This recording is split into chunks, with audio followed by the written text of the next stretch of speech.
everybody, and welcome to another episode of Never Seen It. My name is Trent. I'm sitting here with Betsy. Hello, everybody. This is a podcast about movies that we have yet to see, and today is no different because we're on a journey of discovery of all of the movies that we missed from 2025 that we've really wanted to see. Today we're going to finish the trifecta of all of the 28 days, weeks, and now years. We couldn't get our hands on 28 months later. They weren't interested in providing that to us. No. But guys, if you are not on Patreon, you are missing out because this is actually the third time this year we're talking about one of these movies. For Never Scream It 101, lesson number 2, we did 28 Days Later. And then a few months later, the Wayback Machine brought us back to 2007? May 2007, Yeah. when we were actually able to catch 28 weeks later. Right. And we couldn't end 2025 without watching the third movie in the trilogy. So, Betsy, 28 years later, what do you know about it? We are reuniting the people who made 28 Days Later because Weeks is its kind of own thing over here. But 28 years later brings back Danny Boyle. Alex Garland is the writer. So it was a big deal because these two kind of hadn't worked together in a lot of years. And now they're reuniting. So that was big deal number 1. As I understand it, Cillian Murphy shows up in this movie somewhere. That's big deal number 2 because he has not appeared in this franchise since 2002. Yeah, and the big complaint about 1 and 2, I'm going to stop calling them years and days and weeks and whatever because it's confusing in my mind. But the big hubbub between 1 and 2 is that there's no connective tissue between them. Obviously, it's a different writer, different director, different team behind making the movie. The first one was very successful, and it inspired a whole lot of other filmmakers and game makers and a lot of people. So as you said, this is them getting the band back together. They must have had a really good idea, because I said in that second episode that I don't think that they would have brought this back for a third entry unless Alex Garland really had a good idea and they could get him back. And presumably the thing that got him back into the writer's seat to write another one of these movies was COVID. We had to wait 5 years for them to put out the movie, and I frankly said this while we watched 28 Weeks Later, I think. I sort of wish they had waited just another few years to put this out, because then it would have been 28 years. It would have been literally 28 years later. It literally would have been 28, but instead we're getting it now, and that's fine, because we're going to get a second one in short order, which I'm sure we'll touch on after we watch the movie. But yeah, COVID coming around in 2020 really inspired him because those shots from 28 Days Later, where Cillian Murphy is walking around the empty streets of London, that's what it fucking looked like in 2020. Very reminiscent of that movie and just the epic emptiness of what the Cillian Murphy character was really feeling in that moment when you're standing in a square that should be chock-a-block full of people and cars and activity and sound, but there was nothing.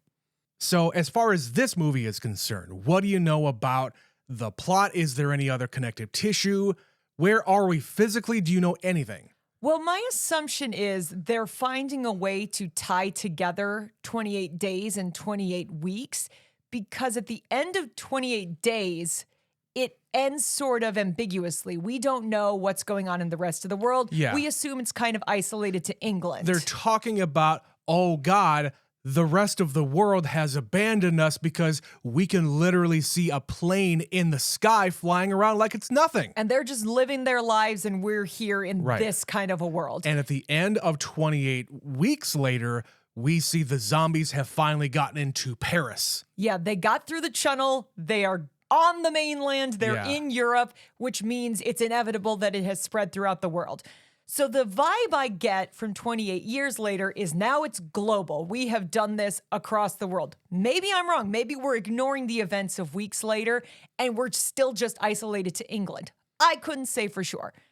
As far as the actual plot, I don't really know. I've kind of been ignoring this one intentionally so that I'm going into it fairly blind. And it's been long enough since the movie came out. It came out in June this year, so we're now at the end of the year, and I've kind of forgotten about all of the trailers that I've seen for it, the promotional material other than the trailers. The chatter on the internet about what people were saying this specific moment or that specific and like moment. Trying to connect the three movies together.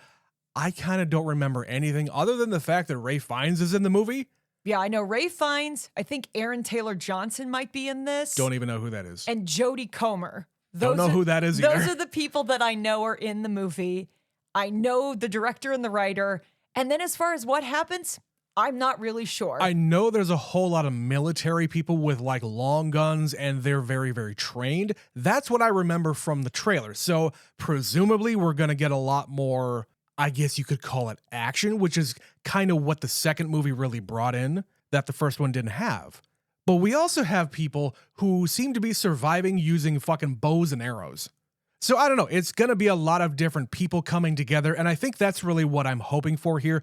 Because Alex Garland is back in the writer's seat, his specialty is characters, his specialty are like societal things, and the ways in which people interact with each other under duress. So with that, I'm going to end this intro. We're going to go and watch 28 Years Later. We will be right back.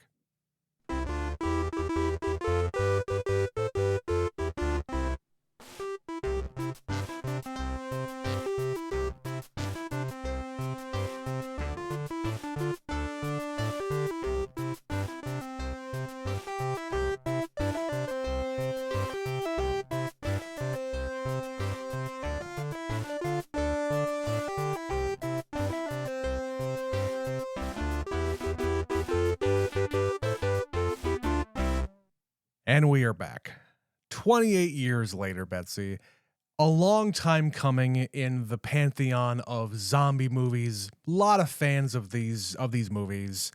What's your reaction to that one? This one is distinctly different in vibe than the other two movies. Yep. And I'm still trying to decide if I liked it or not. It's not a bad movie.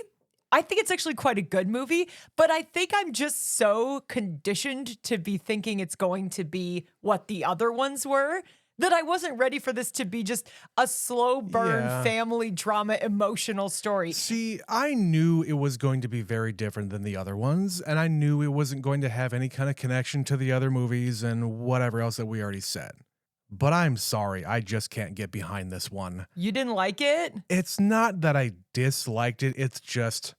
Come on. I feel like I've seen this movie before, not in the other two movies that we've already talked about, but them trying to force in all this humanistic stuff. And I felt the feelings that Alex Garland and Danny Boyle really wanted me to feel. Because at the end of the movie, they're talking about life and death and the inevitability of both. It's also kind of coming of age because this little boy who knows nothing about anything has to learn the ways of the world in more ways than one in like 48 hours. Of course. But I feel like kind of the disjointed nature of the beginning part that kind of fakes you up, but not really, to the kind of quaint town that all these people have, and they have a church and they have school, they have kids, they have a huge family unit, a community. But it's all under the surface here, and the kid knows it. When they go off, this is going to be his rite of passage. He's going to go out and get his first kill. And they find one of these really bloated fuckers that basically is no threat. And the kid gets his first kill. Good for you. Well, that was quick, so let's go off and forage somewhere. And they encounter some zombies there, and it's a little touch and go there, but the kid is tested, and basically the kid fails. In his own mind, the kid fails. But the dad is being very, very encouraging, saying, hey, there were grown men that I've gone out with that couldn't even put up an arrow to the bow, much less actually shoot it. You actually shot it. Good for you. And as the kid starts to observe more of his surroundings, he sees the fire off into the distance as they're hiding up in the attic. And the dad is being very cagey about what it is. And I think what you said before about the kid is kind of coming of age, it's not just that. He is learning about humanity in that even my own father will lie to me, and my own father will lie about my prowess as a hunter, as a bowman, as a whatever.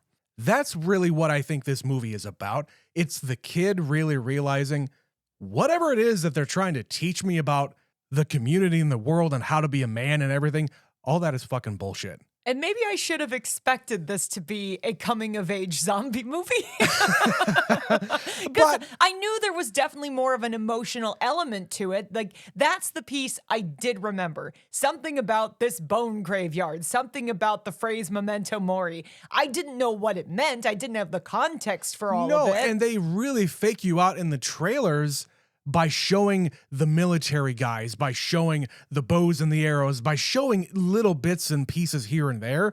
But once you see it in its entirety, it's not what the trailer says. No, I think that is the problem, is if you are advertised a 28 blank later movie, that you're going to be expecting it to be fast and angry and violent.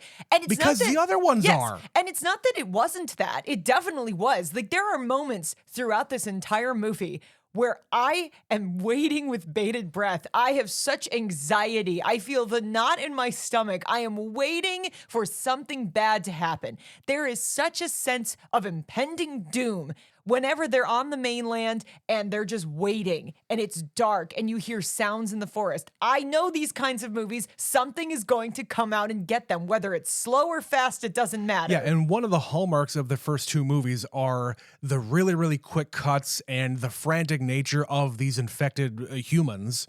We got that in this movie, but a little bit different. One thing that I kind of forgot about to say in the intro, I knew that this movie was shot completely on iPhones. All of the footage, all of the video that you're seeing in the movie is all footage from an iPhone, whether it's up in somebody's face, looking at a vista somewhere, or up on a drone. That's all iPhone footage, including these moments where it looks kind of like the first Matrix movie, where they actually set up a whole bunch of iPhones in order to capture different images one by one by one by one, and they just cycle through them as they go around a person's head or a person's body or whatever. They do a multi-capture thing. Yeah. So it's very unique in that way. I don't think it really adds anything to the movie or subtracts from the movie at all, except for the fact that I saw a few different scenes here where things that maybe should have been focused were not in focus. And that's just the nature of the lenses of the camera on the iPhone. Trent, literally, until you told me this was on iPhones, I would not have known that. I would not have been able to tell, because people have figured out how to utilize that in a filmmaking tool that I am not capable of. It harkens. I have no idea how they did this on an iPhone. It harkens back to the first movie that was one of the first ever movies shot with a digital video camera. Which was, what was that, Trent? 28 Days Later. That was one of the first movies on digital. That's what I'm saying. That one was one of the first digital shot movies ever. And the fact that, hey, the digital camera of today is just in your pocket. It's your iPhone. And I don't really know if they're trying to say anything with that statement or if it's just, hey, I want to do this. I think what we're basically saying is we are making a movie for this franchise for now. It doesn't have to be what the other ones were. Yeah. It doesn't have to be exactly like that. Frankly, Alex Garland probably wasn't interested in making a sequel that's exactly like the first two movies, where all it is the violence and the gore. And we're talking about man and the violence of man. In this one, it's more, what about the good stuff? Like, this is honestly, most of the movie, we're talking about the good stuff. These are the good people. We don't encounter human beings who are out to get you, who are robbing your shit, who are murdering you in the streets, who are going to kill you for your stuff. We don't see any of that in this. They are in a really isolated community. They take care of each other. When him and his dad go out or him and his mom go out, the only people they encounter that are not infected help them. In whatever way that they can, yes. And that is extremely unique for this franchise. Yeah, the only quote-unquote bad thing that a person does here is the dad cheats on his wife. And the kid witnesses it, and basically at that point on, he is pushing his dad away, saying, no, get away from us. I'm the man of the house now. I'm going to take care of my mom. Because during that party, he asked this old guy, well, who's the guy off in the distance with the fire?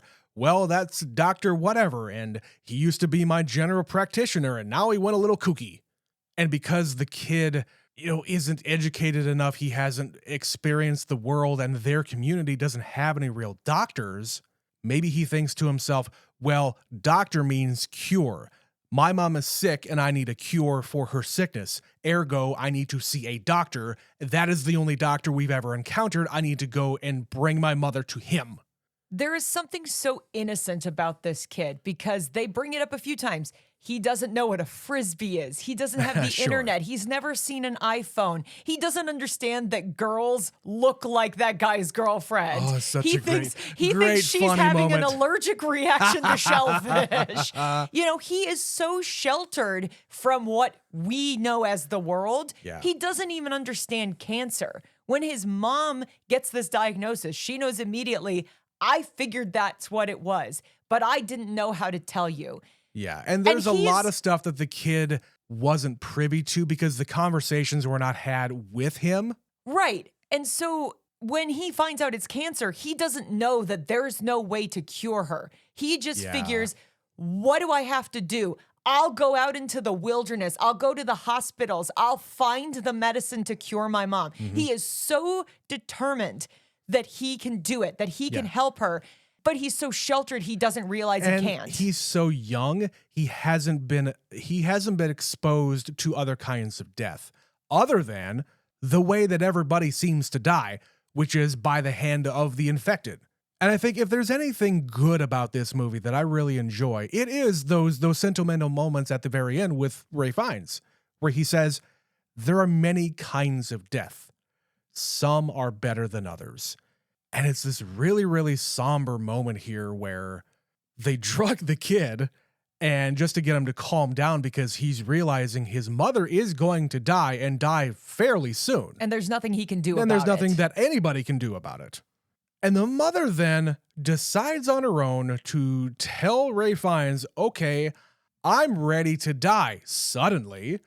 And, you can extrapolate to say, well, I'm just going to be a burden on the way back home, so maybe just kill me now? Trent, if you are told in this world under these circumstances that you are going to die and you've already been confused and in pain, what more can you possibly do? At this moment, you are lucid enough to say yes. Yes, you can die the way that you want, when you want, how you want.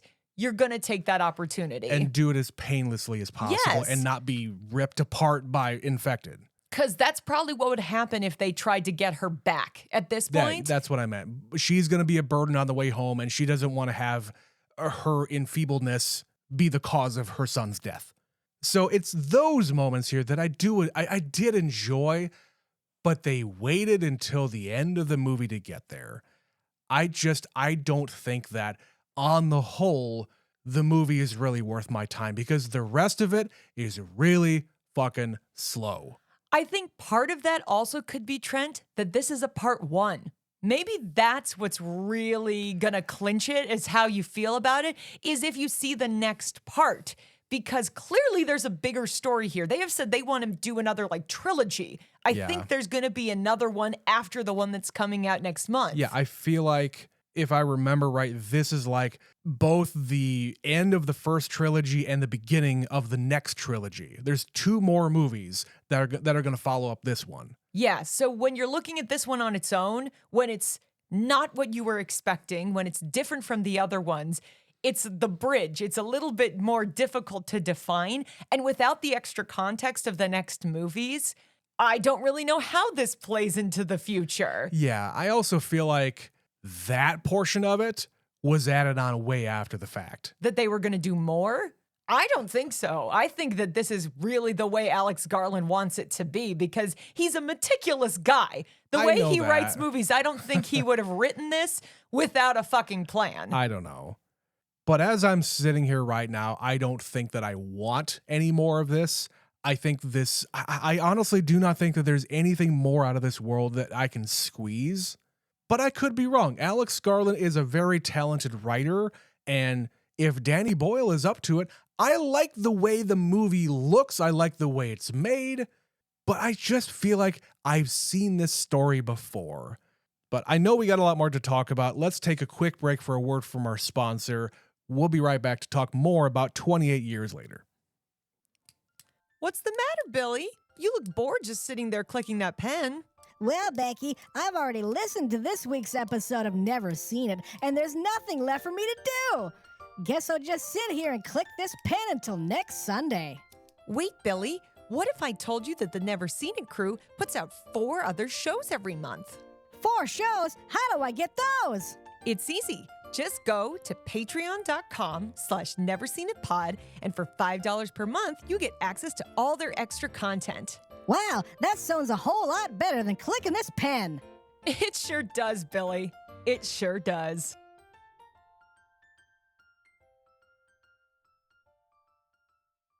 So besides the zombie nature of everything, I think the most important part of this movie is its presentation. We already talked about the fact that this was all shot on iPhones and they used a lot of different camera tricks in order to achieve whatever it is that they wanted to achieve. I think the movie looks gorgeous, mainly just because, hey, the iPhone camera is very, very good and there is a very skilled filmmaker behind said camera. But the way everything is kind of put together with, especially at the beginning of the movie, they're showing you all sorts of different, I guess it's footage from other movies, or I don't know if they actually filmed it for this movie or not. It's all of these medieval battles. There's like this archival footage specifically relating to English history. Right. It feels very British, so I'm not Yes. exactly sure what they're trying to say. It's like the English longbowmen from back in the medieval days. So it's like movies from the 1930s and 40s, but also footage from World War II, I guess. There's like different things that they're showing throughout. Yeah. There's also this kind of back and forth where like they'll show a street that looks normal, cut to something else, and then they cut to present day. So they're like showing us the past and the present. Right. We also get, when they get onto the mainland, when the dad is talking about this is how we get our energy, and we're looking at all of these felled trees everywhere, and they cut to this black and white footage of like lumberjacks at a lumber mill. What's that about? They don't get into the weeds about the world as much as I think you and I would like. I feel like what he's trying to say here is that because of what happened with the zombie outbreak, we as humanity have gone backwards in time and we kind of have to start over. We don't have all of the weapons and guns and technology that we used to have. We've gone backwards and we have to start again. Speaking of going backwards, we're basically saying that at the end of the second movie, where the zombies got to Europe, Yep. they got pushed back. They start right away saying, nope, we got them off of the mainland. Europe is okay. The rest of the world is fine. And now it's all back to the islands of England and Scotland. Yeah, I guess, yeah. Which we really should talk about what the rest of the world might think of what's going on here, but I want to say that for a little bit.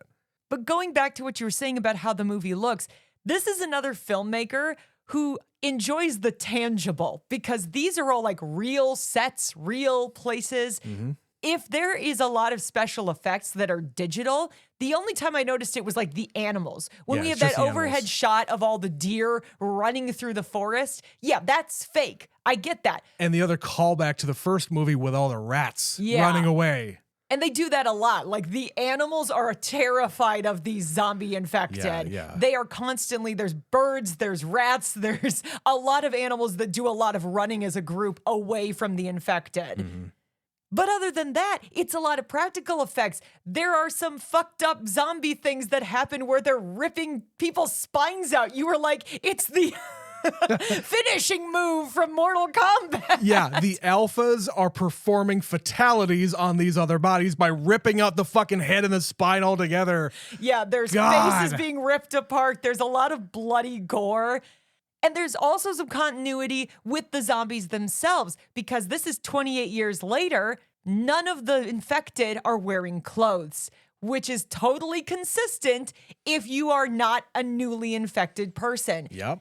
Any clothes that you were wearing are now gone. They have literally rotted off of your body. You have been at this for so long as an infected zombie that you are just dirty and naked and terrifying running through the woods. It's Dick City everywhere. Dick City, UK. Fuck.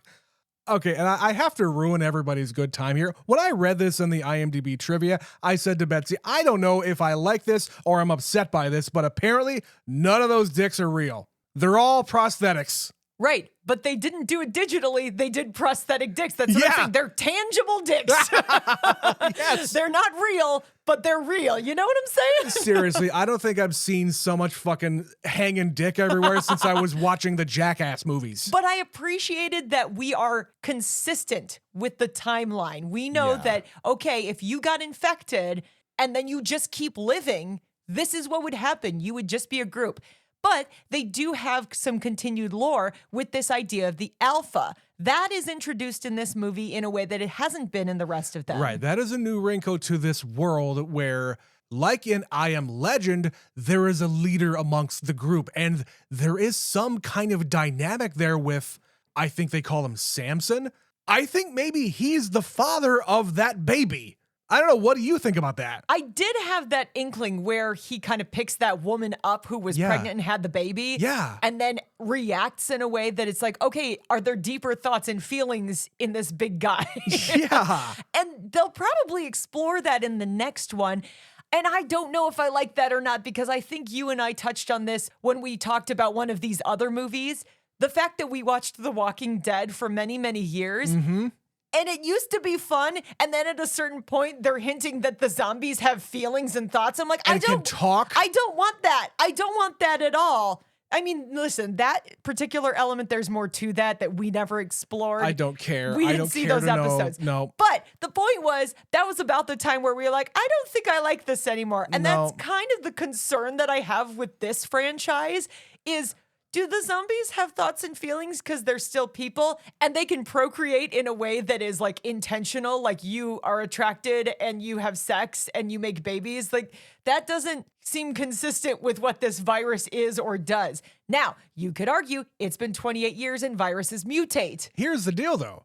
These are not zombies in the same way that we talk about zombies in other fiction. These are just infected with the rage, capital R rage. They're still human. However, that Eric guy did use the word zombie, and I think that's the first time they've ever referred to them as that in this franchise. Really? I don't remember them saying that in any of the other movies. Huh. He used the word zombie specifically. Okay. But either way, you know what I'm talking about. They're not dead. They are infected. And that's Alex Garland's stance on it. He Yeah. says they're not zombies. They're human beings who have a virus, and that is a different thing. Yeah. Which is why you could understand why in 2020, when COVID was coming around, that he would think, yes, let's revisit the zombie franchise because it's a movie about viruses infecting people and changing the world. Speaking of changing the world, Betsy, I mentioned it just a little bit ago. There is an entire world here where there are no zombies. There are no infected. In the second movie, they allude to the fact that the zombies get out, they get into France, but in this movie, it's not quite a retcon. They just toss it up saying, hey, we pushed them back to the island and we just quarantined the entire island of the UK. Yeah, the Navy from other countries circles around the island to make sure nobody's coming and going. Yeah. So what does the rest of the world think about this?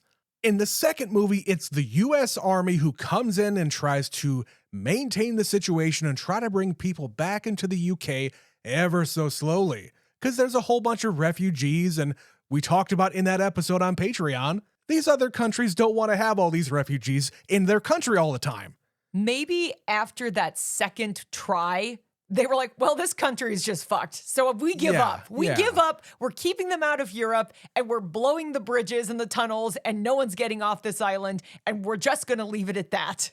Maybe in another 28 years they can revisit it. Maybe. But It'd be cheaper to just airdrop supplies to you once in a while. I guess. And good luck to you. But that's the thing, though.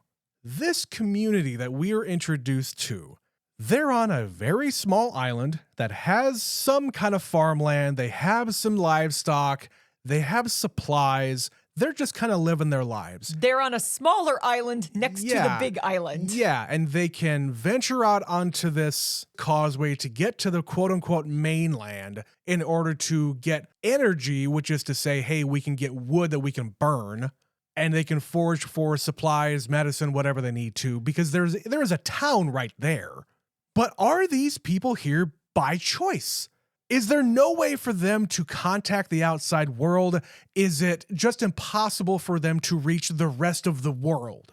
I think to some extent, yes, they are. There are communities like this in the UK where they have teeny tiny islands very close to the mainland. Yeah. And they're very isolated and they live their own special way of life.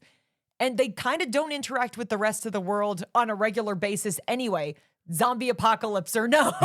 Did you get Banshees of Inisherin vibes here too? I literally did as I was speaking that last sentence, yes. Yes. Oh. But yeah, it's just these people live this tiny islander life. Yes. They're not as concerned about the mainland. They're much more about their isolated community. And so it's much easier for them to just build a big gate and shut the rest of the world out. And they're pretty self-sustaining. The only time they have to go out is for different supplies. And they have strong and fast rules. If you go out there and you're lost, well, we're not coming for you. We've lost too many people Okay. and we're going to survive by not coming to get you. Here's another movie to compare to, The Village, where in that M. Night Shyamalan movie, I'm going to spoil The Village here, I'm sorry. But in that movie, this group of people chooses to go off into the woods and build their community amongst themselves to protect their loved ones from the world. They also lie to the people within to keep them from leaving. Absolutely. There is a little element of that to this, but not the same extent. But my point to this is, obviously, this would have been a worldwide collaboration in order to quarantine the entirety of the UK. Wouldn't you think that they would try to go off and try to find survivors in any case, even by boat? No. I don't know. No. I am to the point where I feel like these two guys, Alex Garland and Danny Boyle, want this to be a completely UK-centric thing, and we don't even mention the outside world. I mean, it makes it easier for the scope of telling the story, and it does feel uniquely British. When It I'm does, watching yes. these movies, it feels like something that I don't exactly relate to. Like when Spike goes out on his first venture and now hits his rite of passage, he's a man. They come back, he's successful, they have a big party for him. And this scene where there's like an accordion player while dad is regaling them with the tale, and then they're all drinking and playing a jig and carrying him around. This feels so small town UK in a way that we don't really have in America. It's like a fucking bar mitzvah. It's a certain kind of culture that only people from this part of the world will really understand. Like, I've seen it in movies, I've had it described to me, but I don't think you really get it. I also as an American. I don't think that even in 28 years of them living in this way, that's not a long enough time for people to forget what the life used to be. Maybe all of these people have only ever lived on this island and they just found a way to cope and fuck the mainland because they've probably been saying fuck the mainland their entire lives. Exactly. Is that really what it is? Maybe. I don't know what it is, Trent. I think they're just trying to make something that is different from the rest of the franchise. There's certainly a moment here at the end that is, I'm just going to jump right to the end of the movie. Fine, I'm there. Because it's really slow. So you're right. I was thinking the same thing. It's definitely much slower than the other ones. Yep. At the beginning, it's very anxiety inducing. Dad's taking his son out. There's some zombies. It seems like maybe they're not going to make it. They somehow barely make it home. It's a zombie movie at that point. It's a zombie movie. But then the kid takes it upon himself to go get help for his mom. And then while they're out there, they have their little adventures. It gets kind of close. Yep. Mom is gone. He learned some stuff from Ray Fiennes. We learn some valuable lessons about growing up. Yep. And then the fucking tracksuit mafia shows up, Trent. Yes, they do. And the Yes, they do. mood of the movie shifts so hard and so fast. I have been waiting literally the entire movie to figure out who the fuck Jimmy is because they start with Jimmy and then we don't talk about fucking Jimmy the rest They of the movie. carve the name Jimmy into that flesh of the guy hanging from the rafters, and then they have the graffiti on the wall somewhere with the word Jimmy there. Nobody's Who talking the about fuck is Jimmy? Who is Jimmy? Jimmy was at the beginning of the movie, and it's fucking Jack O'Connell with a blonde wig and a tiara and a gang in tracksuits. And it is such an abrupt shift in this movie where I'm like, literally a scene ago, I was kind of crying when his mom died, you know? And now there's guys doing kung fu in the streets. Like, I don't understand what just happened. It's such a dramatic way to end the movie.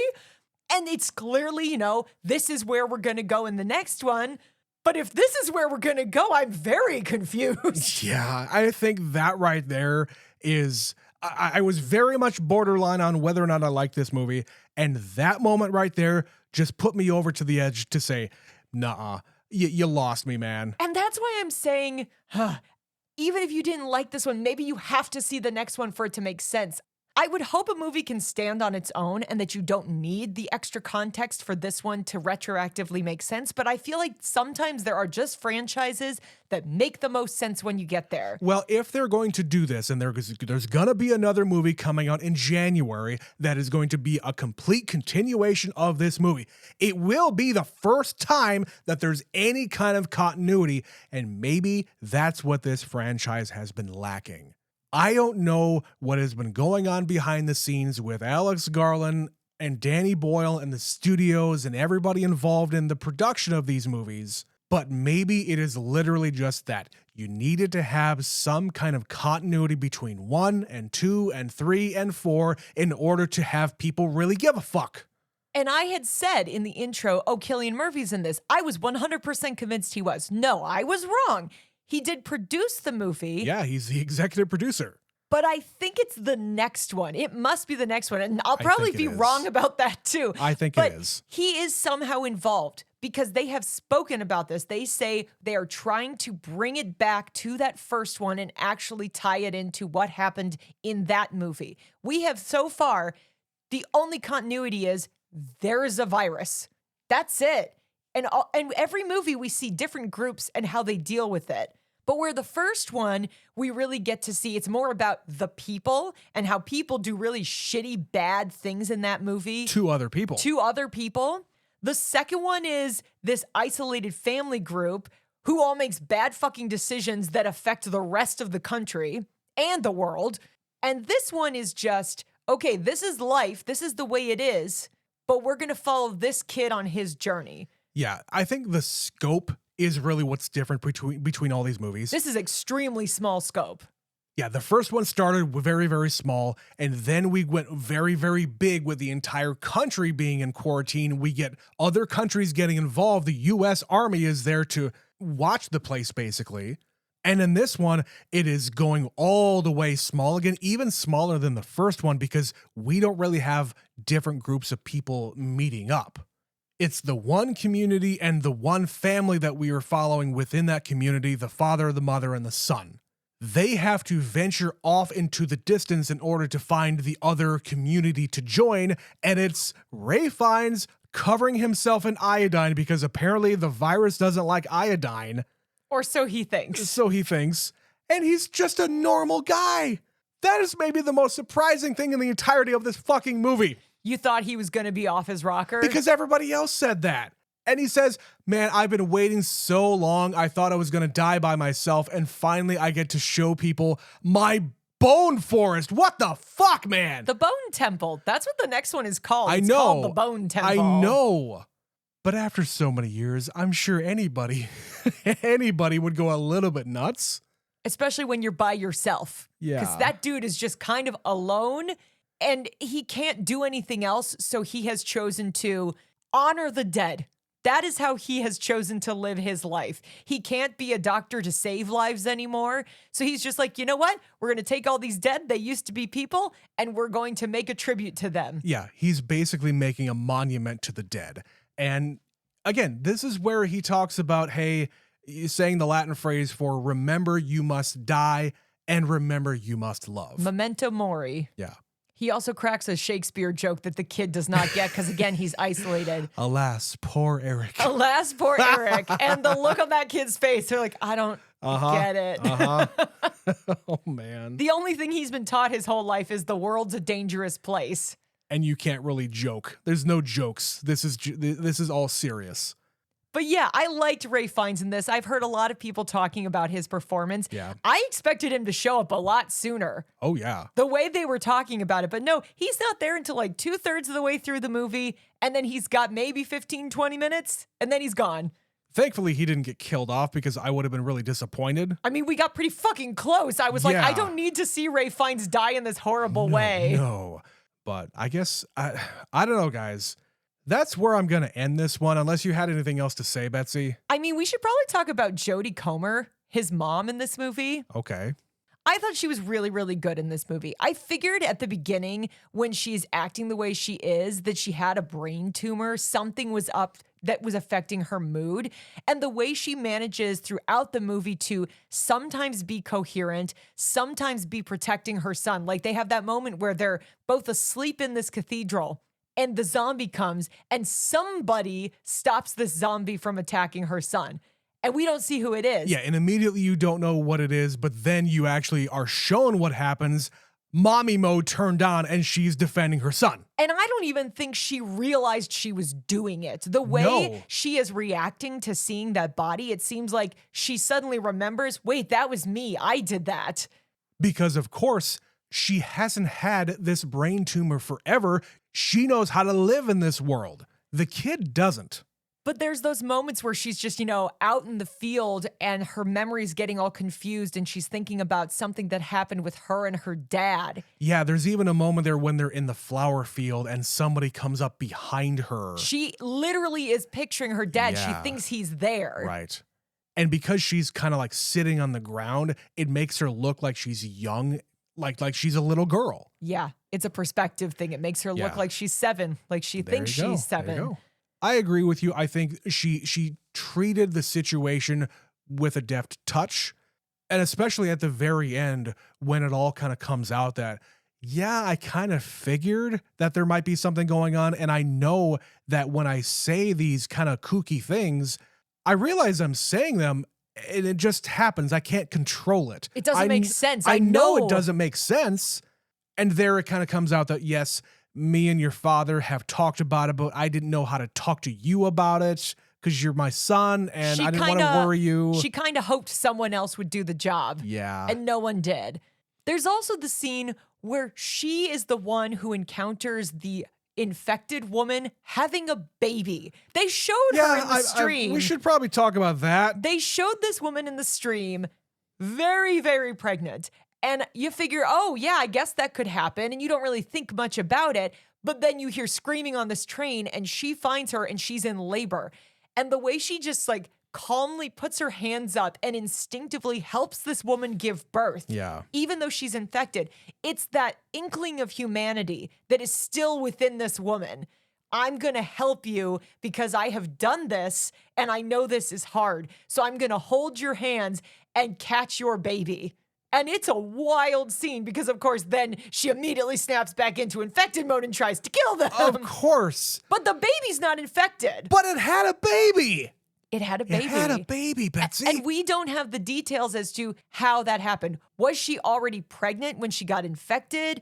Or are the infected able to have babies, but the babies are not infected? Yeah, because Ray Fiennes says, the wonders of the placenta. Filtering out all of this bad stuff before it goes to the baby. Yeah, and they've played with this idea in some other media. Like you and I would reference maybe the Dawn of the Dead remake that you like from the early 2000s. Uh-huh. And there's a woman in that movie who has a zombie baby. Yes. Minor spoilers for the 20-year-old movie. So there, it's a zombie baby. But in another property we've talked about, The Last of Us, that's how they make sense of it in that universe where somebody was pregnant, but they got bit, but because there's an umbilical cord, it doesn't infect the baby. Mm-hmm. There's different ways that they've justified it. So I'm curious moving forward in this franchise how they'll address it. Or if they won't address it at all, and this is just a one-off. The baby's not infected, it looks normal, it acts normal, so we're just gonna say, somehow that baby was able to be born and not be a zombie. I would say that I'd be interested to find out what the life of this baby is going to be, but that's probably going to take another 28 years, and I don't know if we're going to be around to even see that. So I think that's where I'm going to end this unless you had anything else to talk about, Betsy. No, I think I'm a little mixed on it overall as per our conversation here. I still want to see the next one because my hope is that the continuity will actually kind of make this one make more sense to me. I found myself moved by it. Like I knew there was going to be something in this bone temple. I was crying. I get it. It's an extremely emotional moment. It's a very small story compared to the other ones. There are elements of it that are reminiscent of the other 28 movies. Like the score, that kind of building rock theme that happened in the first one. They're sort of doing that here. So the vibes are definitely there, but it's such a different direction that I just don't know. I don't know how I vibe with it, Trent. I'm very mixed on this one. I'm in the same boat. So with that, that's going to be the end of 28 Years Later. Guys, if you've seen the movie, are you excited for the next one? Should we watch the next one? Should we cover it? Because in the entirety of 2025, we've watched all 3 of them. And if you would like to hear the other 2 episodes, go to patreon.com/neverseenitpod, where for $5 a month, you can access all of our content, including 28 Days Later on Never Scream It 101, and The Wayback Machine that took us back to 2007 to cover 28 weeks later. Of course, amongst a whole lot of other content over there, you get the idea. But of course, besides the Patreon, if you want to tell us what you thought about this movie, email us at neverseenitpod@gmail.com. Just like our superfan Stephanie did about Wicked for Good. Oh boy, Betsy. Stephanie says, we went to this movie the day before Thanksgiving with my parents, sister, and brother-in-law and their 3 kids. We had a couple of bathroom breaks, but overall it was a good experience. Yeah, kids can't sit through a movie for any amount of time, I feel. Well, not a fucking 2-hour plus movie anyway. She says, I like this one. It was not as fun as part 1, but I think it's still good. I love the songs No Good Deed and For Good. The new songs seemed unnecessary, but are okay. They definitely stretched it out to fill more time. Yeah. How can the movie be too long and not long enough at the same time? I don't know. Go listen to the episode. You'll hear our thoughts. Yeah. She says, but with a lot of musicals, the plot is abbreviated because you're supposed to read between the lines with the added music. With Wicked on stage, they definitely skim over stuff. You could think with the added runtime of a film that we could get more plot. I agree that there is a chunk in the middle where everything feels rushed and yada yada. I know that they really want a lot of Oscars, but I just don't think that they'll get them. However, I'm sure we will rewatch it at some point. Yeah, it just felt to me like, yes, it is a continuation of the first movie and the quality of the filmmaking is still there, but the heart and the story just didn't keep up with it. And it didn't connect with us the same way the first one did. Yeah. As she says, last night we watched Caught Stealing. It was pretty good, not exactly what we were expecting, but that is not a bad thing in this case. Love you guys from Superfan Stephanie. Yeah, we were hearing a whole lot about that movie. It was being advertised everywhere. It came and it kind of went. It's something I'll probably watch. Like, it looked kind of fun to me. It looks interesting. Yeah. I like Zoe Kravitz. I think she should be in more stuff. I don't dislike Austin Butler. He's in an interesting part of his career right now. Yeah, I don't know. I don't know where Austin Butler really fits. We don't know what to do with him yet. Yeah, I think that's really what Hollywood is trying to think about him right now, or is what they are thinking about him right now. They don't know where to put him. Like, is he an Oscar caliber actor? Sure, did a good job in that Elvis movie. Is he like a fun action star like in this movie? I don't know. Put him wherever. Except it's not really an action movie, but it kind of is advertised as I mean, it's advertised one. like that. Yeah. Yeah. But anyway, thank you, Stephanie, for sending that email. If you too would like to be a superfan like Stephanie and all of our other superfans, you can email us at neverseenitpod@gmail.com. I already mentioned the Patreon page. You know where to go to get extra content from us. It's $5 a month. Get yourself a gift. All your friends and family are going to give you shitty gifts. Give yourself the gift of Patreon from me and Betsy. It's our gift to you. Yeah, give yourself the gift of us. More of us anyway. But anyway, Betsy, what are we going to be doing for next week's installment of Never Seen It? We're just going to keep right along with 2025 because there's one more week. And we are doing the movie that has set the internet ablaze, Trent. All the kids are watching it. All the kids are loving it because we are going to be watching K-pop Demon Hunters. We have been recommended to watch this movie multiple times by multiple people. And yes, Betsy finally convinced me. We're going to watch K-Pop Demon Hunters next week to close out the year right before our end of the year special that comes out the last Sunday of the month. So until then, my name is Trent. My name is Betsy. We'll catch you next time for another episode of Never Seen It. Bye. See you guys.